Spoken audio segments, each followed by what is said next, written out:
Ladies and gentlemen, it is time for the Budgy Smugglers. We are back, baby. We are back at the right at the end of the Melbourne International Comedy Festival. Jules, how are you feeling, mate? Thank God it's done. Thank fuck that is over. Oh my goodness.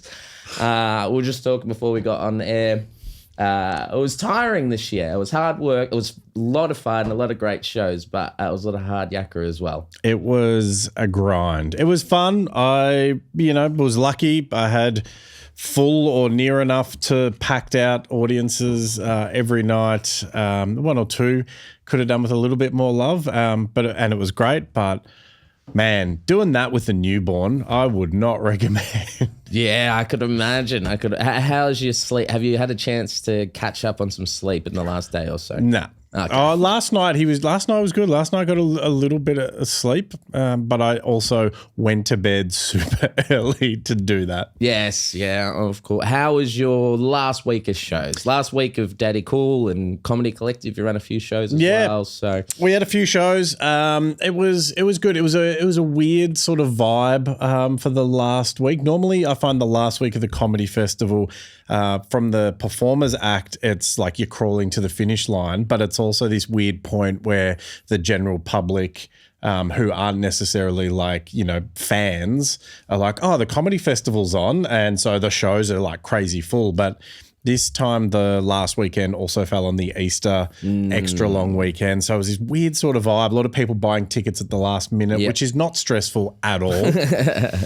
But it was good. It was an up and down sort of week. I think by the last night I'd sort of reached the end of my tether, but it was good. A lot of great people came out. A lot of smugglers came out, which is cool. I love to hear that.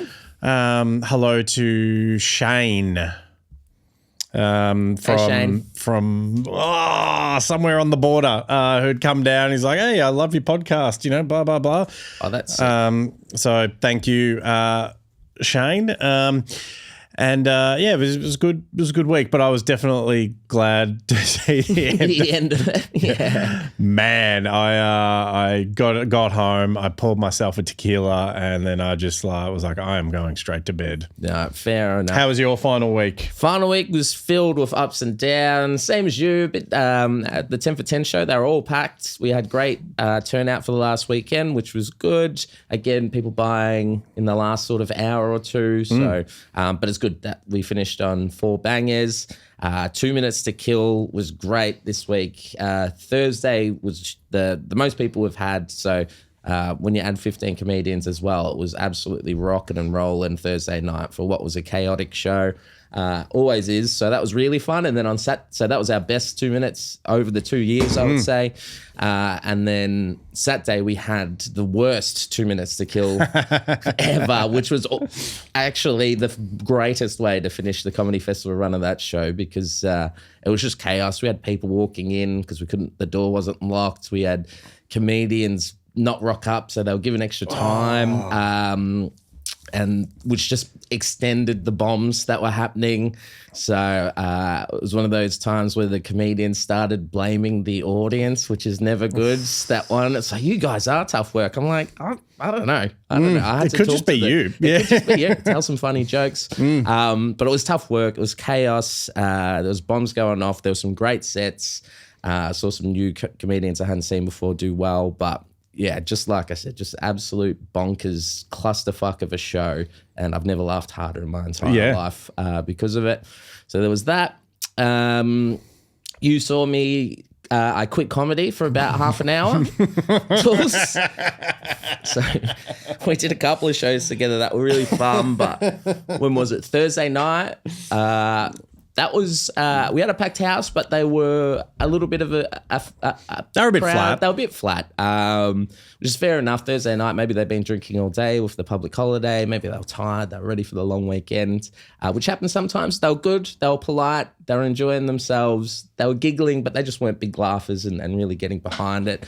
And so I was having a tough night as the MC, trying to get everyone engaged. And at one stage, I get up on stage, the fucking mic stand falls apart, collapses in my hands. Well, so I've got to issue with comedians when they're not doing well, especially they'll start to play with the mic stand and especially the connection of where the mic attaches to the stand. And I think that's what was happening. That's 100% what happened. So particularly we did 2 minutes to kill into 10 for 10. We're getting towards the end of 10 for 10. So roughly that day alone, there was probably 20, 25 comedians up there. A lot of them younger, up and coming open mic type comedians.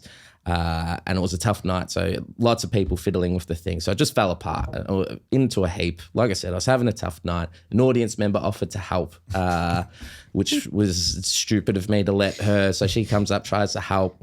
We can't get it fixed. It's awkward. It's already a tough night. I crack the shits. I throw the mic stand behind the stage and fucking fall off the stage. Fell off as Dooley is demonstrating now. Sadly, the biggest laugh I had of the night. It was. Got a huge laugh. I was embarrassed. I get off stage. I'm like, fuck this. I get off stage. As soon as I step off stage, I just felt my old ankle injury had blown up again. So I've completely stuffed my ankle. Everyone's laughing at me, not with me, which I haven't necessarily, nearly 500 gigs. I've never had something like physical, bad, embarrassing happen to me. You were there. Tom's I was hysterics. hyperventilating in the back. You're heaving over. I walk up to the two of you and go, that's it, I fucking quit comedy. I'm done. This is the last gig I'm ever doing. Spent the rest of the night having to hobble up to stage. I could feel it swelling. Like as soon as I got home and took it off, there's a picture of it. It's like twice the size of my other foot. So I'm in pain. It wasn't a great gig of what had been, I would say 9 out of 10 times, 16 shows. I would say we had 4 flat ones, maybe 3 or 4 flat ones. The rest of them have been bonkers. So last weekend of the fest, 10 for 10, that I didn't have my best night and completely stuffed my ankle. And I was very close to quitting. I was like, this is the worst. This is the worst. Have you ever had anything like that happen on stage? No, I haven't. Great. I've never injured myself on stage, and I'm spewing that the one time no one has a camera set up as well, because there's always someone trying to like capture some crazy crowd work bit to post. The one time there was no camera set up. Not one. So you're lucky in that regard. No, that I wish been... there was, because it probably would have got the most views of any bloody clip I've ever posted. I haven't injured myself, but I have swallowed a fly on stage, and that's not fun. Yes. Because it's hard to like keep your composure whilst also like choking on something at the same time and trying to like keep the momentum of the show going. So I was playing in, I want to say I was in Karratha in northern part of Western Australia. So like outback sort of desert sort of place there. And the flies are the size of your hands. They are like small pterodactyls and, very aware of it. And a lot of people have fly burkers on in the audience, which is a weird thing when you're up on stage looking at dudes, females as well, but like these big, like sort of burly, sort of, minor sort of dudes. And so you have to watch how you talk, because if you like open your mouth properly to enunciate and say your words, the flies are bang straight in there. Oh, that sucks. Yeah. So like I swallowed one on stage, but I was able to like hock it out, so it wasn't too bad. The headline act, Chris Franklin, he swallowed one and took a few minutes to recover. But, that fly would have gotten in there and gotten drunk straight away, though, probably. A few too many VBs for that fly to handle. Yeah, but I've never had a physical injury on stage. I did once have to I broke my collarbone doing jiu-jitsu, and I had a gig the next night. And so I didn't realize it was my right arm, just how like the pain factor of that. And I was like trying to I couldn't hold on to the microphone, but yeah, never fallen off a stage. It's only 6 inches. No, that was the worst part about it. I did have last year, I was playing soccer and tore my calf, and then that, I remember that. Yeah, cane era Steve, where there was a few weeks where I was performing with a cane, which was Not fun, but I remember it is what that it is. because I was on stage at Geelong and you walked in with a walking stick and I was so confused as to like, is this a bit? Like, is he a bit character comedian all of a sudden? That would have been more embarrassing if I became a character comedian, just started clowning. We did another gig together at your venue, Comedy Collective, which was really fun. You should give a bit of a brief of like sort of the vibe and the content of that gig. I had a lot of fun. It was great. And the audience really enjoyed it as well. But it was my funnest gig of the festival, I'd say, because I've been performing a lot at my own venue. Often you're running around, you kind of go on autopilot when you're on stage. Lots of them are but it was last weekend of the festival. It was a smaller crowd, but a really nice, lovely crowd. And it was a last minute sort of call up. So I didn't have a ton of time to think about what I was going to do. So I just kind of went up, paid attention to what they were into and kind of played with the crowd a lot. The thing that was weird, which I don't think has ever happened in the history of comedy. Our very good friend and the hilarious Zach Riley was up there. He did his set and he talks a lot about how his father sadly passed away from brain cancer. The next act, Jen Wills, was there. Her mother was also in the audience, and she mentioned that her father also passed away from brain cancer, which was weird, but, you know, endearing stories. Also, her mother, her deceased husband was being talked about on stage. And then I had to follow that, which is always fun. So there was that. I did mention at one stage that my father had also passed away from brain cancer. Not. Not. And there was a lot of riffing on that, talking to Jen's mum about her deceased husband. For some reason, thought it was a good idea to bring that up and make those jokes and talk directly to her, asking her if she's single as well, all these kind of weird things. And it was great. She was laughing. The audience was laughing, but not out loud. The silentest laughter. There's one lady in the front row. She was laughing so hard. She was heaving over. She was wiping tears from her eyes, but not making any noise with her mouth because that was so... You don't want to laugh at a dead lady's husband, but it was pretty funny. It was funny when she said that he wasn't dead at the time when they met. Yes, she said he wasn't dead when we met, which was funny. I called her her ex-husband, which she corrected me and said, no, it's my deceased husband, which is what everyone wants to hear at a comedy festival show. It was a weird one, but it was a fun one. And like I said, it was interesting watching the entire audience laugh quietly because it was so awkward. The front row, sometimes comedians will say it's a quiet, like, laughing audience, and what they really mean is the audience didn't laugh, but they were genuinely, like, keeled over, like, unable to laugh. Yeah, because it was so awkward. So that was very fun. It was pretty free gig and did some stuff I haven't done in a while and played with the audience a lot. And yeah, it was really, really fun. It was a lot of fun. Those gigs, the comedy taste testers, they were good fun. We kept them fairly small and contained just to get up there and let some natural things happen on stage. And so, yeah, it worked out pretty well. Very good. Did a lot of callbacks in that set as well. Other people's material, which is great. Super fun, super random. But I had a lot of fun that show. All right. Should we get in to some comments? So this one... So this one was, you previewed and described what a Sin City street fight is in our Wrestlemania preview. Yeah, I still don't know, but whatever. It was just a no rules match in the end. Okay. So Sin that wasn't in black and white. No cousins. No cousins were involved, and we mentioned in our preview that. If anyone's cousins were going to turn up, it was Damian Priest because he's Mexican. Turns out, and was made very clear across multiple channels, that Damian Priest is actually Puerto Rican. There you go. So, bit of a mix-up on our end there, but apologies, Damian Priest. But still, he was still more likely. Is Puerto Rico part of America? I think so. Is it like their ACT or Northern? Is it like a territory? Yeah, it's like a territory. It's not an official state. Like Hawaii is a state of the United States, but Puerto Rico isn't for some reason. So yeah, right. I don't know how that works. Do you think Damien Priest is interested in what's happening in the Vatican at the moment? Oh, he's dead, isn't he? Yeah, but Damien Priest. No, did the Pope die? Yeah. Oh. Damien Priest is going to he's going to turn that into a sinful city street fight. Yeah, in poor taste. You saw some others? Yep. So Carlo slid into my Jeremy Dooley official Instagram account.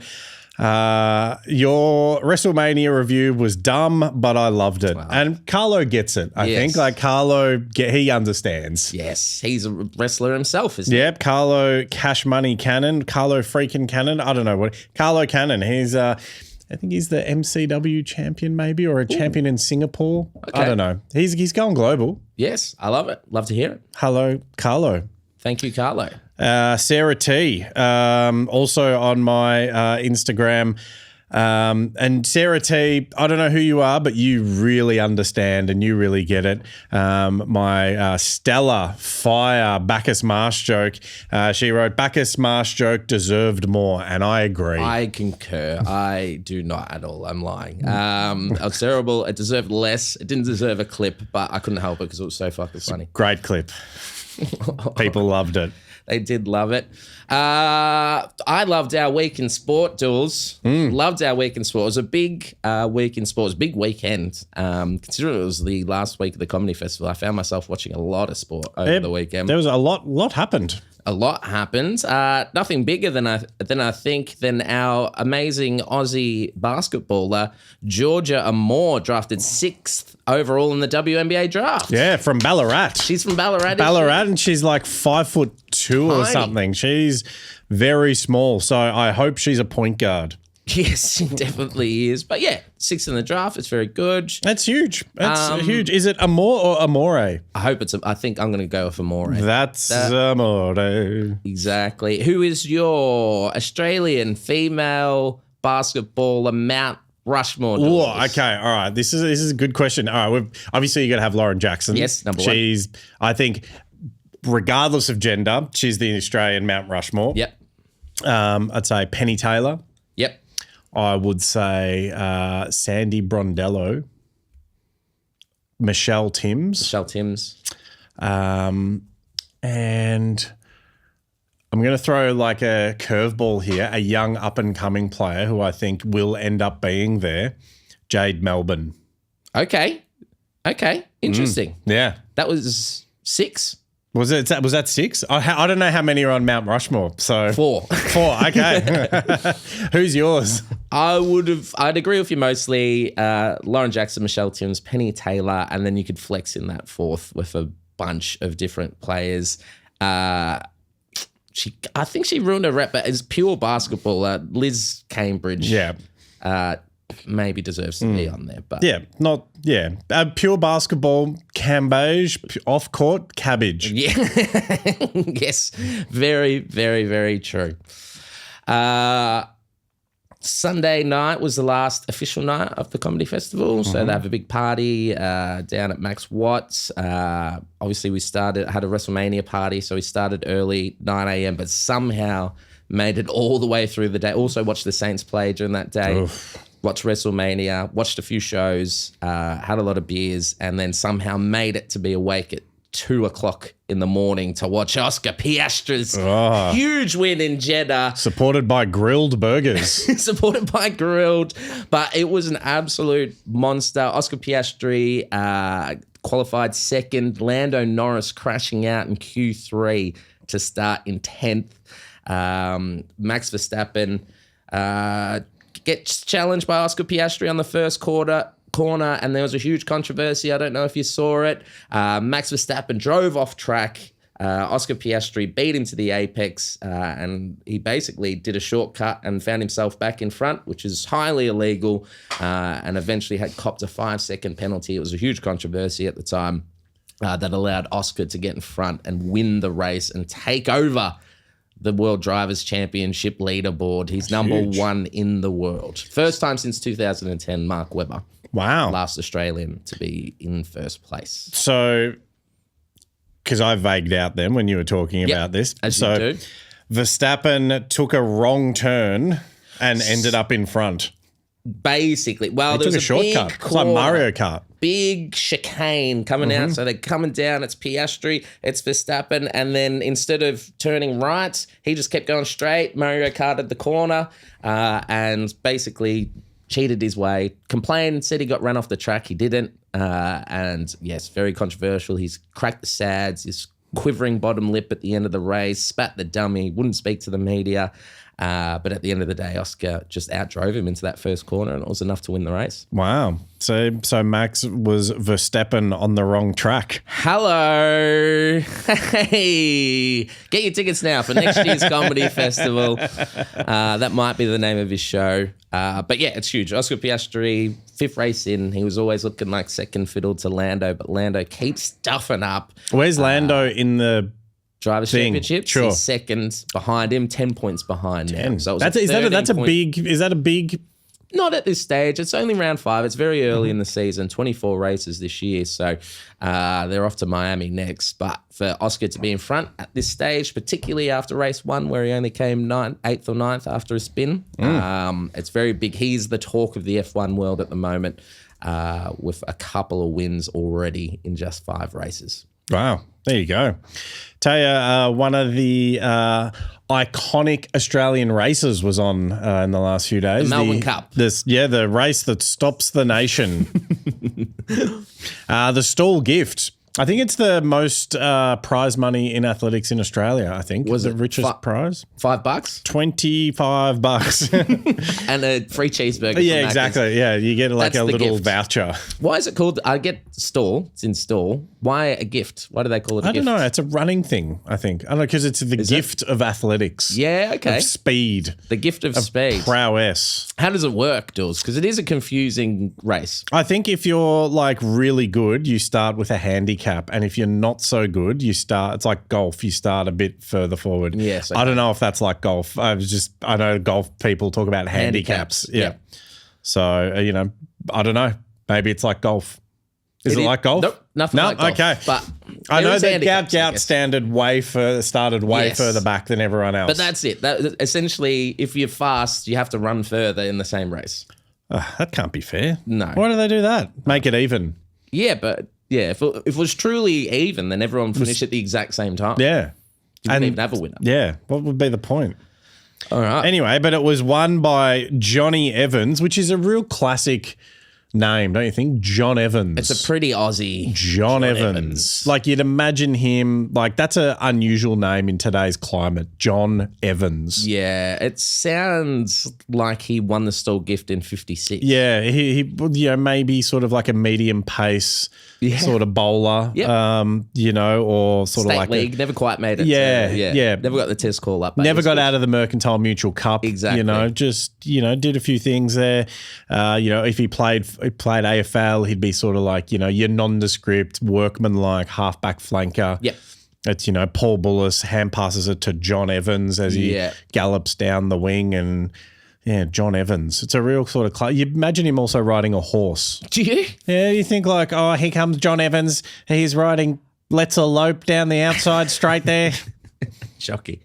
Well, John he's quick. Evans. He's quick. He could be a jockey. Yeah. A jockey quick? They're little. They're on quick things. They move quick. John on the Evans. back of a horse. And then you got Brie Rizzo, which sounds like a fancy cheese. I reckon Winning. it sounds like a hip hop artist. Oh, yeah. Yeah, Brie Rizzo. Yep. So John Evans and Brie Rizzo are the male and female winners of the Stawell Gift. Gout and Lachlan Kennedy didn't even make the finals. What is going on? It's a joke. That was the gift that people wanted to see. Do you think, because it's in Stawell and it's one of those classic Victorian towns where you're just loading up on meat pies and vanilla slices the entire time you're there. There's like 14 bakeries and they all claim to have the best vanilla slice of 1 year. Absolutely. Yeah. Absolutely. Good old Stawell. Brie Rizzo. It's a good name. I like Brie Rizzo. Brie Rizzo, John Evans, good names. Good. For different reasons. Yeah, very different reasons. Don't you think like a Brie Rizzo, that sounds like, I'm imagining like a baked cheese with raspberry, but like it's not like full raspberry. It's kind of like candied raspberry. Like it's not raspberry. It's like Rizzo that, On a cracker, with a bit of cabana, at a barbecue. Yeah. I'd order a like Brie a Rizzo. fancy, Fancy cheese dish. Brie Rizzo for me, please. Yep. Love it. The Bells Beach Rop Curl Pro has started. Dool started today. We'll be keeping our eyes on our favourites. Ethan Ewing, second in the world, and our fave. Guacamole Picklum. So that's starting today. I'll probably go home and watch it today. You got, who's your favourite ever Aussie surfer to ring the bell? Mark Occhilupo. Yeah, that's a big one. Gotta love Occhi. His autobiography. Oh, yeah. It's great autobiography. Obviously, he had his challenges in life, was the hot young surfer, it was a favourite. Everyone had his poster on the wall, merch like crazy. Went a little bit off the rails with a mixture of candy of the nose variety, a bit of drinking, a lot of macas, and then the epic comeback in 1996. So absolutely loved reading about Occhi. So that was a good call by you. Yeah, Occhi, just iconic as well. Powerful surfer. Yep. As well. Powerful jawline too. Yes. Just real strong chompers. Yeah, love Occhi. Could eat a steak with that jawline. That's And he ate a lot of them in the early 90s. Oh, this is huge, Dools. Can't wait for this next one. Minjee Lee and Hannah Green finish in the top 10 of the LPGA LA Championship. Minjee Lee and Hannah Green. What are some of your favourite shots that Minjee Lee has played, Dools? Oh, just some of the shots. Yeah. What shots are there in golf? Oh, isn't it just like hitting the ball? That's a shot. Yeah. That's a shot. I like it when Minjee Lee hits the ball. Min Woo Lee, any relation? That seems weird that two of our best golfers have the same first and second name. I'm not going to lie. I thought you've made a typo in the notes here. Yeah. Because I was like, that doesn't sound like the same as the other names that we've been reading out. No, Minjee Lee, LPGA. And then Hannah Green's just doing her thing. Solid as a rock. Fifth in the standings. She's got a chance at winning some majors this year. So, and I read she's very excited for the upcoming LA Olympics where she's gunning for gold. Yeah, right. Golf's in the Olympics. Yeah. Yeah, right. Is that always? That's not always. It's pretty new. It's pretty new. Definitely the last one. I don't know if there was the last two, but I think Rory McIlroy jagged a gold medal. Yeah. Do you think Hannah's nickname is Putting? Oh, God. It is now. It is now. And when she's at the Olympics, it's Anne Gold. Hannah Green and gold, I do like. Hannah putting green and gold. We're backing her in for Olympic gold. It's too early to put a bet on it. But, yeah. All right. Here you go, Jules. I'm just going to tee you up for this one because you love this stuff. Alex de Minaur is out of the Barcelona Open again, being outclassed by world number 2, Carlos Alcaraz. What are your thoughts? He just can't beat anyone who's higher ranked than him. That's his whole shtick. He's like a flat track bully, but as soon as he comes up against someone who's a little bit better than him, can't put him away. Yeah. Can't put him away. And if he was, it would have been, if he won that, especially if he came from the death, it would have been like Escape from Alcaraz. You're on fire today. It's a late start. It is. I've had 2 coffees so far today. I love it. I absolutely love it. But yeah, come on. Alex just needs to. You don't think he'll ever get over the hump, do you? Oh, no. The way he'll be like Mark Philippoussis, the poo, the scud, the flip. He'll promise a lot, and everyone every year will get around him like, yeah, and then he just will never make that jump. Unlike Pat Rafter. Pat Rafter was able to make that jump, won at least one, I think 2 Grand Slams, made some finals. I'd say probably got the most out of his abilities and skill set. De Minaur. No, and he's Nick the Demon. Oh, that is so lame. The Demon for a tennis player. Grow up. Yeah. Who do we have any up and coming tennis players we can get behind? Demon's not cutting it. Obviously, we had Bernard Tomic, who was a dud, absolute flog. Kyrgios is just injuries got him at the wrong time, I think. But also someone who didn't quite, probably even more close to Mark Philippoussis in terms of someone that never quite reached their potential. Is there anyone coming up, even on the women's side? Look, I just typed in Aussie male tennis players, and it is thin and grim. Thin. We've got Alex de Minaur. We've got Alexei Popyrin. Oh, yes. Jordan Thompson, or maybe it's not pronounced that way. Maybe it's Jordan Thompson. We've got Kyrgios. We've got Christopher O'Connell, Max Purcell, Rinky Hijikata. That's a good name, I Rinky. like that. Yeah. I'm going to get behind him. Yeah, Rinky. Rinky Dink Aussie. Yeah. Adam Walton. That's not as fun a name. Rinky's a great name. We'll go behind him. And Aussie female tennis players. There's a lot. I'm pretty sure most of them are Russian. Isn't that what Australia does? Is they just like steal female tennis players from Russia? Pretty much. We're missing Ash Barty, aren't we? We're missing the Barty, but that was probably my favourite time in tennis. Pat Rafter felt kind of like an underdog getting up and winning. Always. Leighton was great, but there was no one as fun to watch as an Aussie than Ash Barty, was there? What about Wally Masur?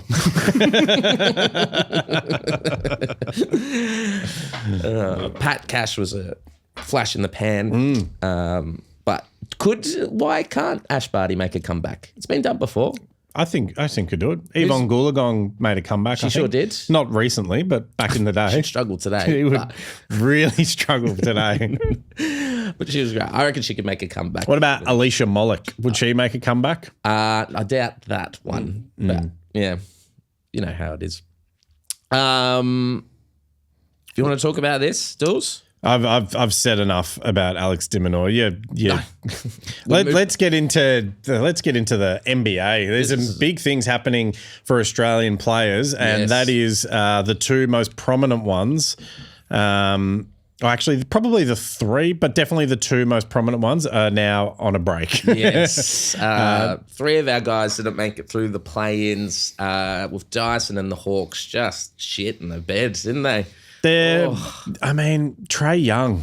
To be fair, no Jalen Johnson. That's a huge loss for them. Like, they lost some key players. I don't think Capella was playing as well, so that throws their balance out of whack there. But they should have done better. More competitive would have been nice. Yeah.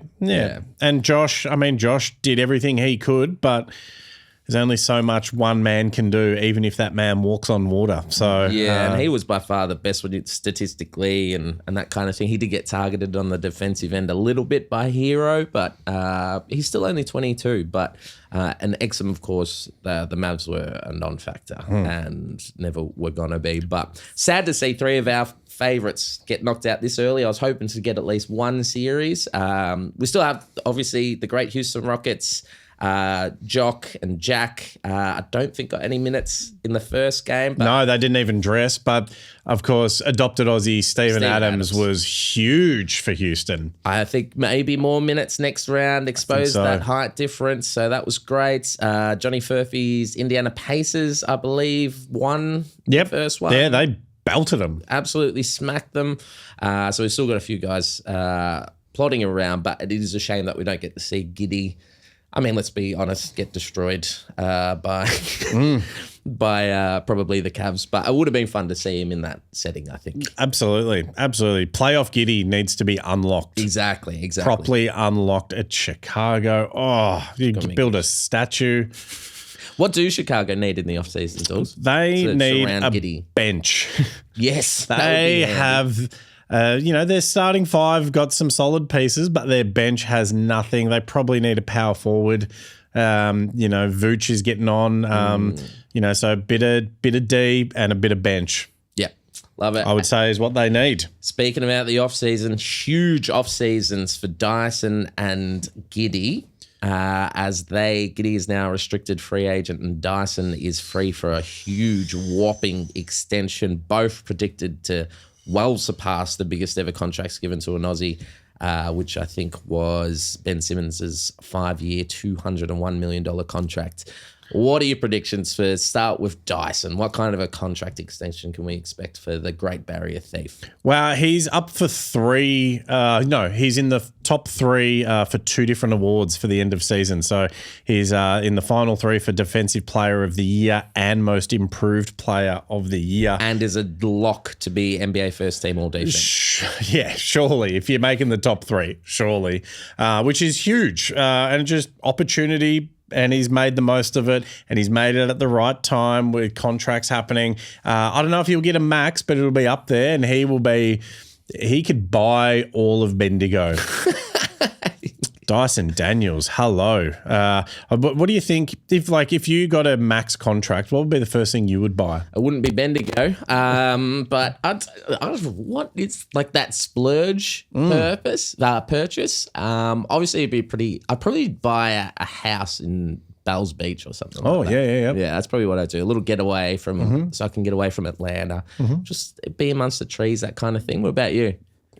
I'd probably go get a kebab. If I'm HSP. HSP. Yeah. Anatolian Grill in Coburg. I'd probably go there and just, make sure that it was like the most primo chippies and kebab meat. Yeah, okay. I like that. That's what I'd do. And I think Josh, I tell you, the back end of the season, they let him cook and he was cooking. He was like Gabriel Gatte there, like absolute chef extraordinaire for the Bulls. So I think they'll throw the wallet at him. You think? Do you think I don't think he quite has put it together enough to deserve a max contract. But what I do know is that Chicago are a shithouse organization and they will give him the max. Got to overpay to keep talent. Yeah, exactly. Like, what was that contract they gave Patrick Williams? He's terrible. Patrick Williams is putrid. Yeah, Putrid Williams, they should call him. $30 million a year. So if they've given that to 5 him, points and 4 rebounds. Yeah. So I think Giddey might get the max, and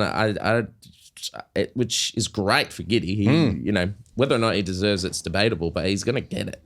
Now, I'm going to read out a list of players here. Yes. And we'll just see what they all have in common. Okay. James Harden. Yep. Michael Jordan. Yep. Fat Lever. Luka Doncic. Yep. Oscar Robertson. Okay. The big O. Russell the Love Muscle Westbrook. Brickbrook. What do they all have in common? They all have championships.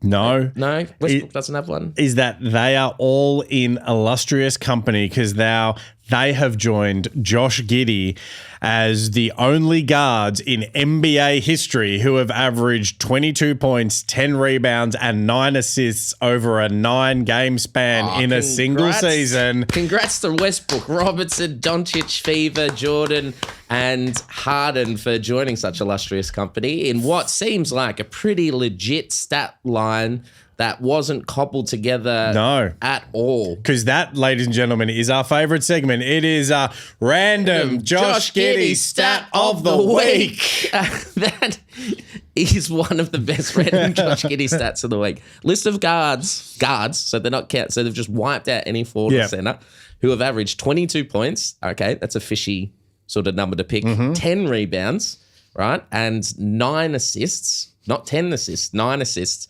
over a 9-game span in a single season, and just randomly Michael Jordan, the big O, some of the greatest of all time, thrown in with Harden and Westbrook, 2 of the biggest underachievers, can't get it done in the postseason. Luka Doncic, absolute star, and for some reason, Fat Lever.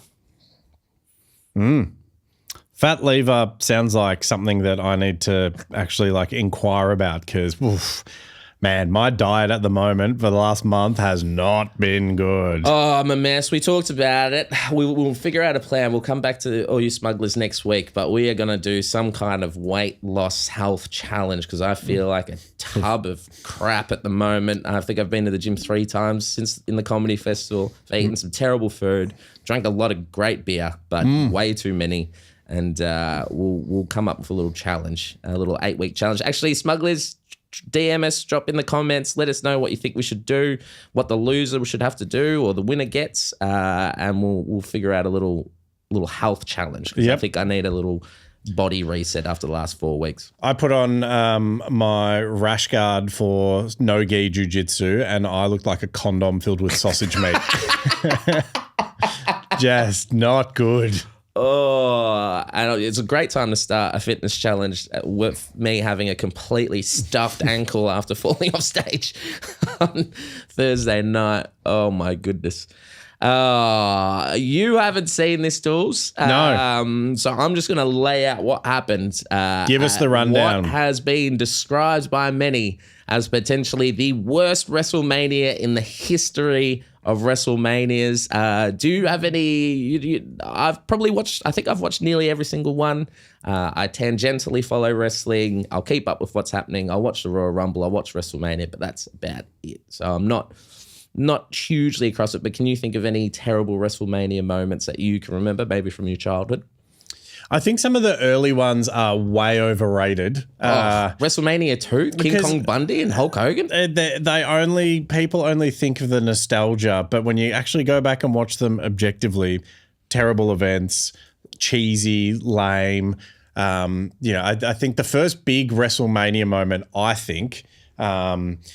obviously like you have those like iconic Hulk Hogan moments, but I think when WrestleMania really sort of like exploded was when Mike Tyson made the appearance. That was the first like, holy shit, this is wild. And I think the triple threat match, one of my favorite matches of all time between Triple H, Shawn Michaels and Chris Benoit.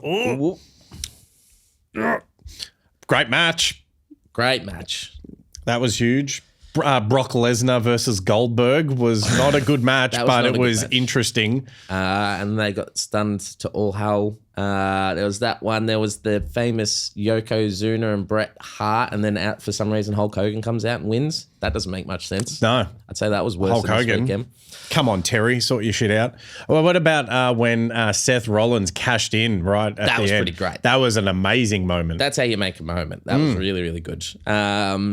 I don't know. I can't think of it. My favorite of all time was WrestleMania 6, Toronto Dome, the Ultimate Challenge, Ultimate Warrior versus Hulk Hogan. Not a wrestling clinic, but as a 8-9-year-old, it was the biggest thing in the whole flipping world. Every school holidays, I'd go down to the video store and I'd rent WrestleMania 6 and rewatch the Ultimate Challenge. But this is what happened. I'm just going to run through. Run me through it. I haven't seen it. I don't know. Seen it. You don't know what happened. All right. So night one. This is strap yourselves in for the next 20 minutes, everyone. No, we'll run through it quick. So Jey Uso yeeted Gunther to win his first World Heavyweight Championship match in the opener, which was flat as a tack. Flat as a tack. No, I mean, it was a big moment for Jey winning, all that kind of stuff. But as someone that probably doesn't know either of those wrestlers, what was your star rating? Why don't you give them star ratings out of 5, Dools, for these matches you haven't seen? Why did the whole Yeeter thing? Yes. That's lame. And what's his name? Gunther. I mean, I like the name Gunther, but you can't lose to a guy called Gunther. So we'll give that 2 stars. 2 stars. Great review. The New Day defeated War Raiders in the Eurovision Song Competition, which was great. But that, again, the first night was very, very flat until the very last match, really. It was kind of a stinker. But this one, there was not much hate. There was not much interest from the crowd, and it fell a bit flat. It was cool to see the New Day win their 12th or 13th tag championships against a couple of guys that dressed up as characters from Clash of Clans in a wonderful cross-promotion event. Every single match had a sponsor. It was painful. Across the 2 nights, over an hour of it was people's entrances, people walking to the ring. But this was the most shameless promotion to have 2 Vikings dressed up like characters from a mobile video game. What's your star rating? What are your thoughts, Dools, on a match you haven't seen? Was Big E Langston, is he still in the New Day? No, he broke his neck. And shit. Is he alive? He's alive. Okay, he's alive. That's good. He just can't wrestle at the moment. So, and that was the catalyst for the New Day's recent heel turn. Oh, they're baddies against the War Raiders. The War Raiders. Okay. Which don't think really deserve to be on WrestleMania this year because no one cared. No. I wonder if they're like they could have cross promoted with Bag Raiders that like sort of Shooting stars. yeah, exactly. That's a better cross promotion. Yeah, I would have gotten into that one. I'm giving that a 1.5 star rating. 1.5 stars. That's a huge. No Big E Langston. And try and pick or try and guess or come up with a great cross promo. What company should sponsor these matches? Like this one, Jade Cargill defeated Naomi in a match. That sounds like that doesn't sound like it should be in WrestleMania. That sounds like a woman called Naomi losing a battle at a seafood buffet. That would have been way better to watch. The Char Grills beat me. Yeah, Jade Cargill, she's great, but this match didn't have much to it. Char Grill Charlie should sponsor that, which is a good chicken chain in New South Wales. Okay, yeah, I would have liked to see that. What do you give the star rating for this match you haven't seen?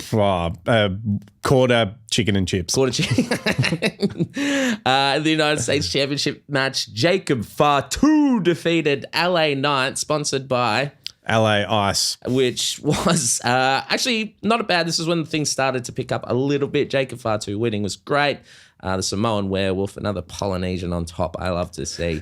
The Samoan Werewolf. The Samoan Werewolf. Are there werewolves in Samoa? I've never been, to be honest. But he's a Samoan Werewolf because when on a full moon, he turns into a Tongan, actually. Yeah. So, which is interesting. But yeah, Jacob Fatu defeated LA Knight, sponsored by LA Ice. What star rating do you give this banger of a match? I mean, for the names alone, you're probably giving that a 3. Yep. But yeah, I feel like we're getting up there. Like, you know, you've got the Samoan Werewolf versus is LA Knight his nickname, or is that his name? I think that's supposed to be his name. Does he have a nickname then? Yeah. I don't know. He says yeah a lot. Okay. Yeah, right. But he's, I don't know. Needs a nickname.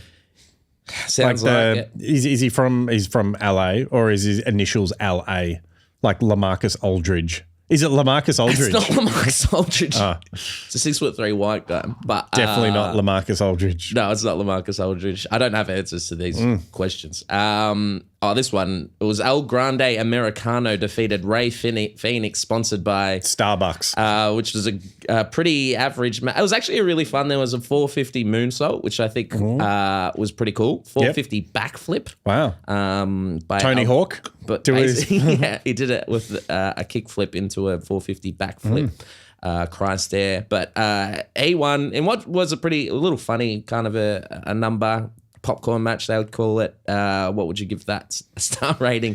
It's brought to you by Starbucks. 1. Yep. Sounds shit. All right. In the women's championship match, it was Tiffy time as Tiffany Stratton defeated Charlotte Flair in what, I don't know. Charlotte Flair, you could see she was calling the whole match. She kept flubbing spots. I didn't love this match, but some people enjoyed it. Who was that brought to you by? Tiffy time, bras and things. Yeah, well, that's all they were wearing, which was a highlight of the match. But Tiffy Strat versus Charlotte Flair. Star rating for this one, Dawes? Is she related to Trish Stratus? No. Did I ask that last week? You said she reminded you. It's a very similar name. Yeah. Are they? Yeah, very similar name. I'm giving a 2.5. 2.5. Okay, fair enough. And then this match was the only saving grace of 9-1. I mean, it's 4 hours you commit to this, and to only have one interesting match. It was a triple threat match in the main event. Seth Rollins, with outside help by the Advocate, Paul Heyman, turning his back on Roman Reigns and CM Punk, won that one in what was definitely a match of the day for night one. Seth Rollins defeated Roman Reigns and CM Punk, brought to you by Limp Bizkit. Okay. They're back. They're breaking stuff. What were your thoughts on this match? I tell you what, Seth Rollins did it all for the nookie, I think. Get rolling. Yeah, what a match. So many things happened that I just couldn't talk about because so many things happened. But I think, Seth Rollins and Paul Heyman, ECW's Paul Heyman, Paul E. Dangerous, did some stuff. He sure did. Got involved. The Walrus. All right. Do people still call him a walrus? He's got some. No one does. Wow, he looks like a walrus. Hey, you reckon? A little bit. Walrus-like features. Paul Heyman. Walrus in a suit. Anyway, so that was only night one, Dools. Jesus. I'll try and get this through quicker. I just need your sponsor, your one sentence thoughts and your star rating for these matches you have not seen. Triple threat match for the Women's World Championship match. I would say the match of the weekend by far. I think obviously the triple threat on night one was very good as well, but this was probably my favorite of the weekend. Io Sky defeated our girl Rhea Bloody Ripley and Blanca Bear in what was an absolute banger, brought to you by the Barossa Valley. Exactly. The second best thing about Adelaide.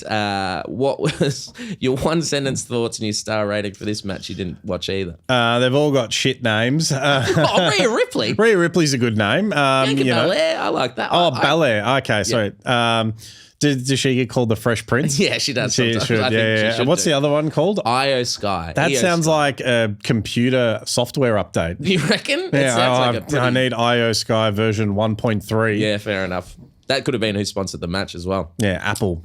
Your star rating for that one, Dawes? 4. Wow, great rate. There you go, officially match of the night. In the much vaunted, you were so hyped for this. It was the Sin City Street fight with that Drew McIntyre defeated the new Pope, the Puerto Rican Damian Priest, in what was a match where stuff was thrown and people got hurt, and it was not bad. Cool. Brought to you by the Vatican. Yes, they're hiring. If you're looking for a job, hiring. Brought to you by the movie Conclave. Jump on LinkedIn, just follow the Vatican, and they've got a really good job opening at the moment. So get behind that. Yeah, it's a till death contract. It's not bad. Well paid. I give that 3 Hail Marys. Yeah, very good. There was a fatal 4-way match for the Intercontinental Championship. Dirty Dom Mysterio coming out victorious, going over Finn Balor, Penta, and Bron Breakker in what was one of the top 3 highlights of the weekend. I think seeing Dirty Dom win the fatal 4-way match. Who was that brought to you by, Doles? Dirty Dom. Yeah. It's brought to you by Dita Von Teese. And what were your thoughts on that great match? I tell you what, it sounds like a weird sort of it sounds like 4 porn stars in a ring there. A fatal 4-way. 4 porn stars in a ring. It's a popular video franchise. Breakker, Dirty Dom. Who else was in it? Finn Balor. And Penta. Jeez. Yeah. All right. That's I give that top aggression. 3.5 Viagras. Oh, the crowd didn't need a Viagra. They were so excited when Randy Orton defeated. He should have been in that one as well. Randy. And he, the surprise, we didn't know who was going to fight. He came out and it was Joe Hendry. Of course. Which, of course, one of your absolute favorites. You say his name, he appears. Who was that brought to you by? You say his name and he appears. That sounds terrifying. Yeah. That is, that's like Slender Man sort of stuff there. That's who it's brought to you by.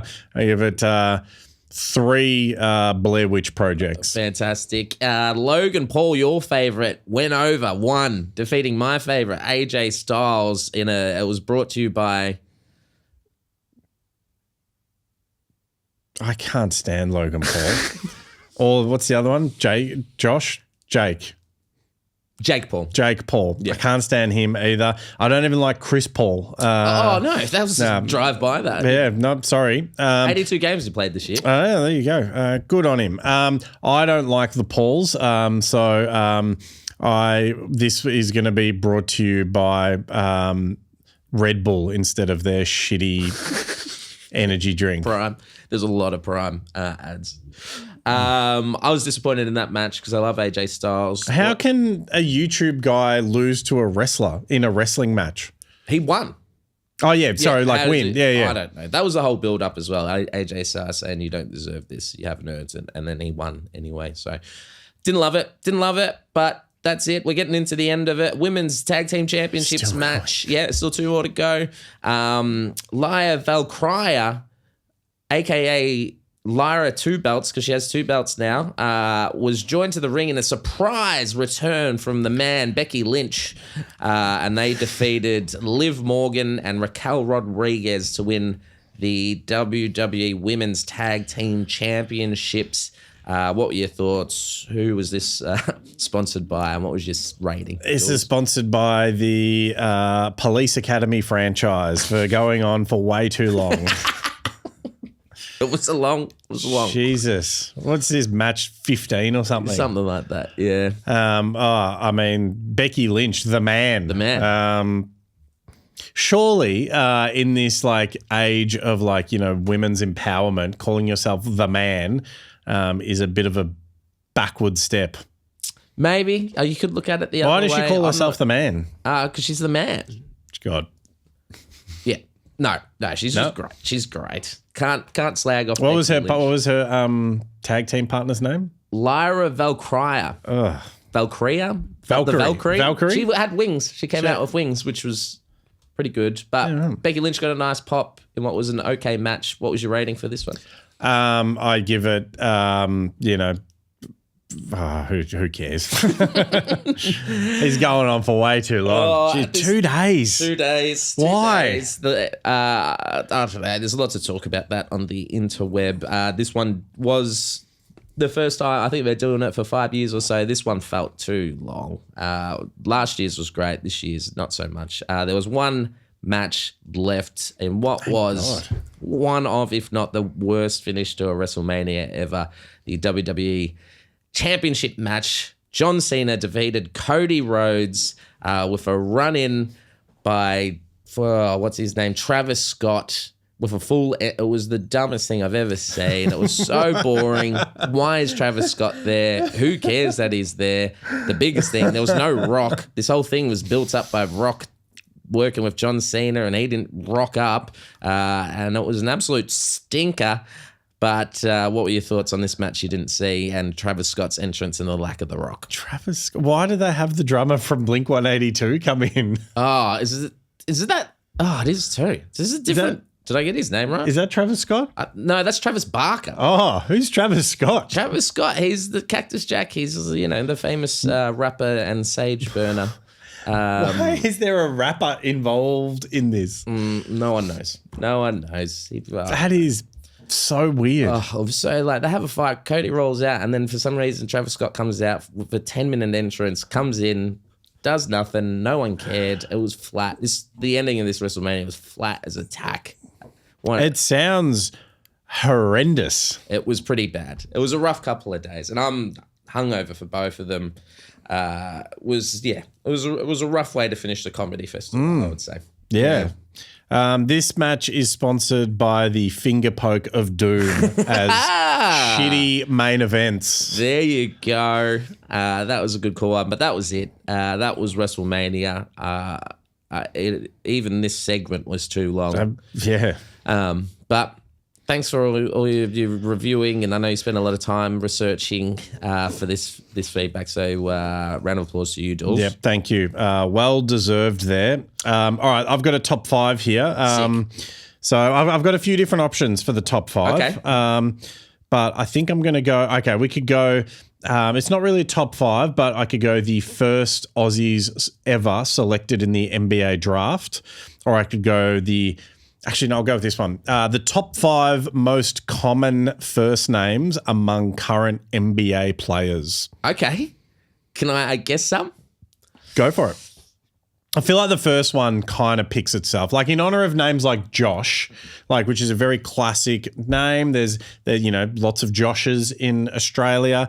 Dyson, very common household item, not necessarily common as a first name. Yep. Dante as well, not super common. But so let's go with the top 5 most common current NBA player names are. I feel like Jordan is one. It is one, yep. That's number 4. Number 4. I would say, Cody. Cody? No. This is the NBA, not Cody suburban football. Oh, okay. So Jordan's in there. Michael. Yep. Number 2. Number 2. I would say also Jason. Nope. I would say maybe something like, is Josh in there? Nope. No Josh? No Josh. How many Michaels are there? There's a few. 4. Yeah. All right. And then there's definitely only one LeBron. There's interestingly a couple of Nicolas. That's not in there though, is it? No. All right. I've given it my best. Go through it from 5th. From 5th, most common first names in the NBA, we've got Kevin. Kevin Porter Jr., Other Kevins. Yep. A few other Kevins. Number 4, Jordan. Number that makes sense. 3, Isaiah. Do you think they're all named? So obviously Jordan's named after Jordan. What was number 5? Number 5 was Kevin. Kevin, named after Kevin Bloody Wilson, of course. A lot of Americans named there. Huge fans. And then what was the other one? We've got Isaiah. So you got Isaiah Ryder, I assume they're all named after. Yep. Number 2 is Michael. Got that one. And number 1, Jalen. Jalen's the number 1. Most common in the NBA. A lot of those players, I've heard them talk about it, are named after Jalen Rose. Like their parents just love Jalen Rose, which is crazy. But yeah, you're right. There's so many Jalens in the NBA. So many. There's a few Jalen Williamses. Yep. Williams eyes. Yep. Also, interestingly enough, there's only ever been one player in the history of the NBA named Adolf. Oh, really? Yeah. Who did he play for? I don't know. Boston, probably. Yeah. When you were going through picking a name for your little fella, did Jalen cross your mind once? Jalen did not, because it's too close to Jaden, and and you're not a big Jaden guy. Not about that. And none of the others did. Jordan? No, I mean I thought about it, but I'm a Houston man, so if anything, I would have called him Olajuwon. This is my son Olajuwon Dooley, or the franchise Dooley would have been good for Stevie Francis. Yeah, very good. Tracy. Oh, yeah, team. Yao? You never thought Yao? Yeah, I've got a Yao jersey at home. I love that. All right, Tools, we get to the end. It's time for the power rankings. Are you pumped for this? There's a few changes in here this week. A few changes. Okay. I'm interested in what you're going to do at the top because, there's a... It is tricky at the top, actually, and I actually debated this quite a bit. So be interesting to see what your thoughts are. Before we get to that, how good was Richmond getting a win? Oh, my God. They were great. Yeah, go the Tigers. Against barnstorming Gold Coast with a great team. Do you think Richmond it clicked, or do you think Gold Coast didn't bring it? What were your thoughts? I think Richmond, things clicked and fell into place a little bit. Also, they'd have the intel of knowing how Hardwick teams like to play, so they would be well prepared for that. I think they probably match up well in the middle against Gold Coast. Yep.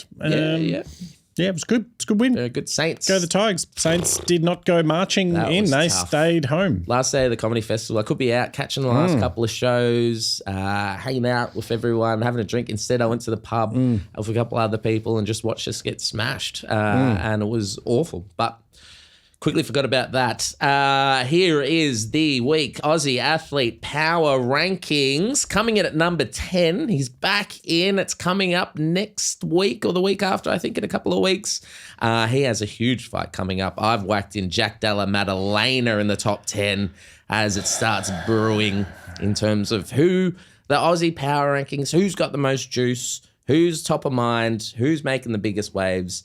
I know you're going to turn around and say, he hasn't fucking done anything. I get it. But I just feel like things are brewing along very nicely for our boy JDM. Oh, Jack, 3 names. Hasn't done anything yet, but there you go. At least you're consistent. That's the main thing. All right, I'll be interested to see how you feel about this as well. In number 9, as the playoffs drive past him, I've gone with Josh Giddey. 9th in the power. Ooh, he's had a big drop. Big tumble from top 3. He's been top 3 for a while and just dropped all the way to 9th. I don't know. He's just he might come back when his contract gets announced. But at the moment, I've got him 9th. At number 8, because it's her week, I've got our favorite, maybe the only one that's been in the top 10 every week of the power rankings. It's Guacamole Picklum. Hey, it is Guacamole Picklem's time to shine. The Rip Curl Pro. She could ring the bell. I think she can ring the bell. We will do a Molly Picklum and some other. We'll Patrick Ewing. Yeah. Yes. In number 7, it's your favorite. You've been following her career closely and certainly didn't just find out she existed today. It's Hannah Green. Oh, yes.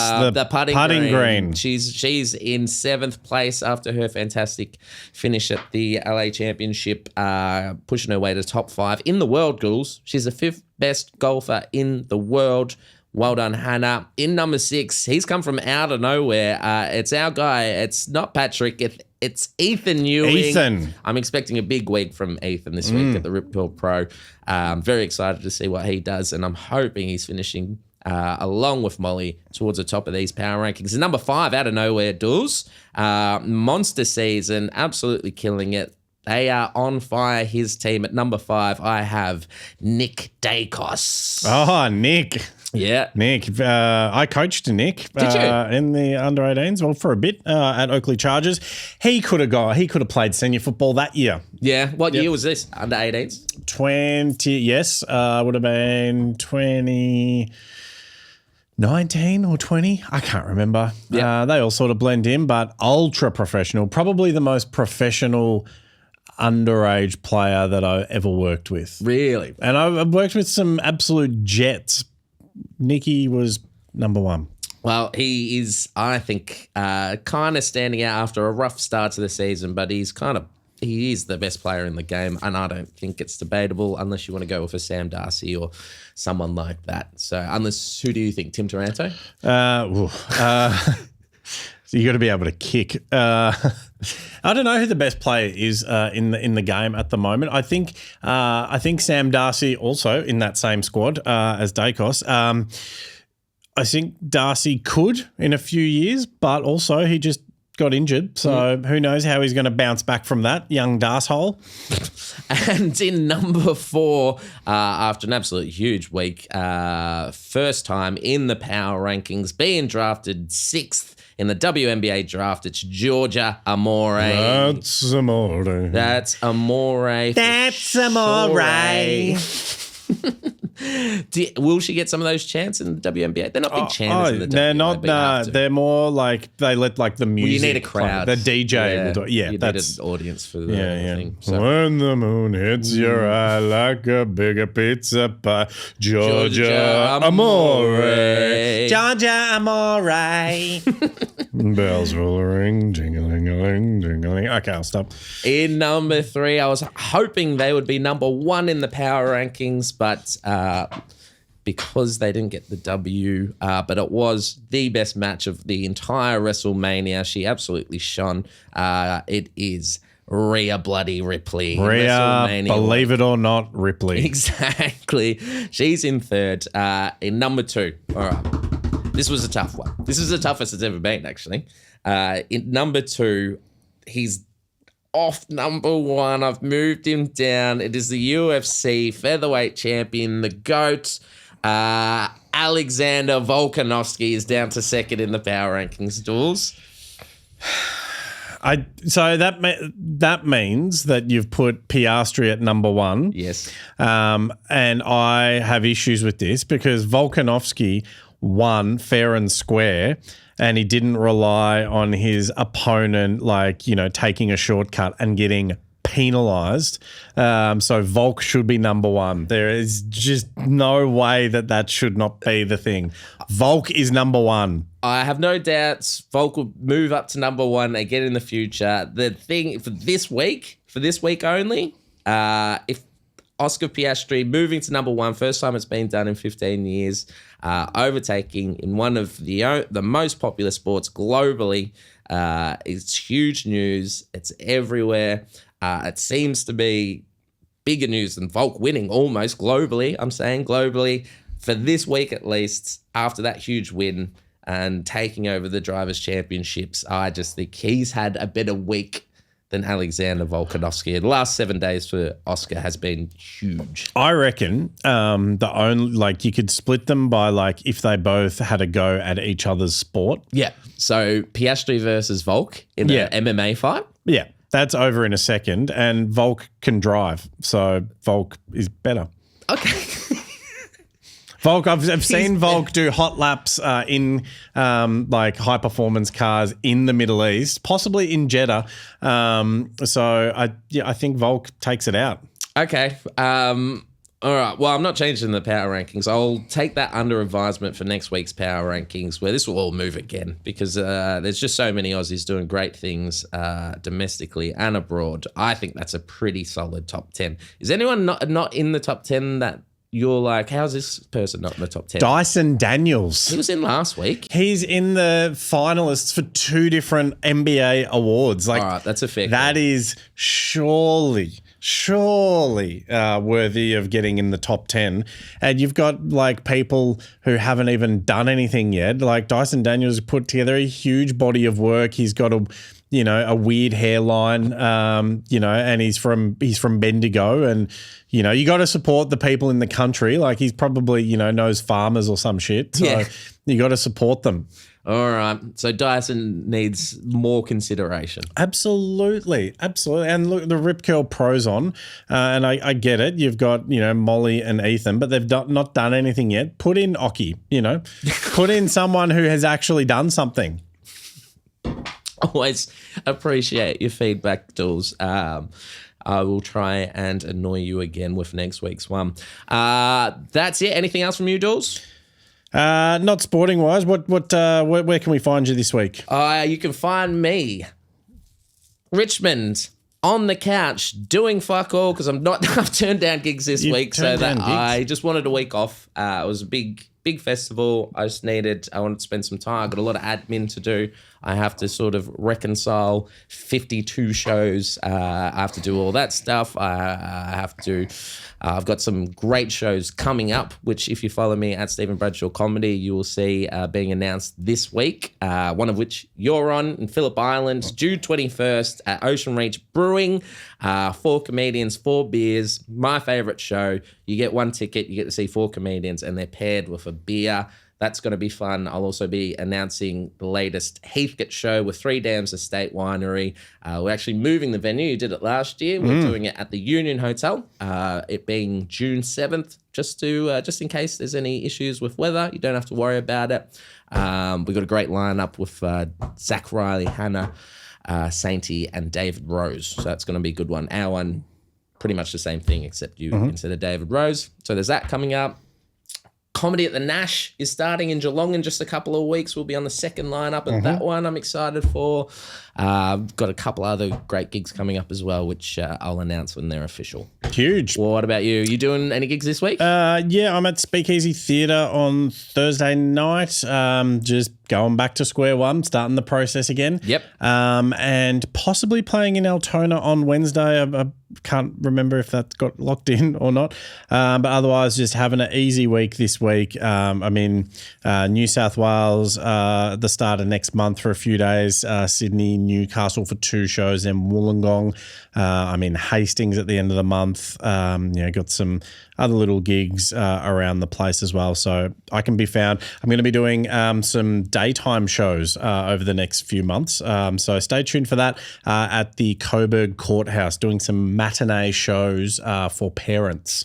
You can bring your kid along. Are you getting sued? Is that what you're saying? That's what's going to happen. So we'll see how we go there, but that's going to be very exciting, doing some daytime shows. Who knows how that is going to end up? I am very excited because I am scrapping all my material for quite a while and just trying to build up from scratch. So Wild. Not some of it I've done on stage already. It just needs to be tightened up and they're quite good, but I just need to ditch that material that I did about 30 times over the last 4 weeks. Like I said, on Friday or whenever, it was very fun to come out, do some old stuff, do some new stuff. Did a new joke that went really well at that show. It was the only time during the festival I did a brand new one and it went quite good.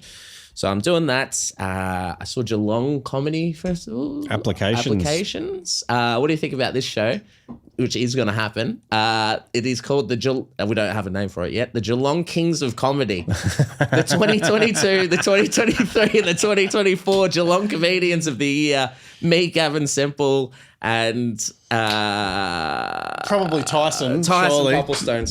Sorry, Tice. We need to get Tice on here soon, actually, and talk about running because he's a running coach. So that's one idea for a show. Boring episode. Talking about running. Yeah, I know. I'm just talking about gout.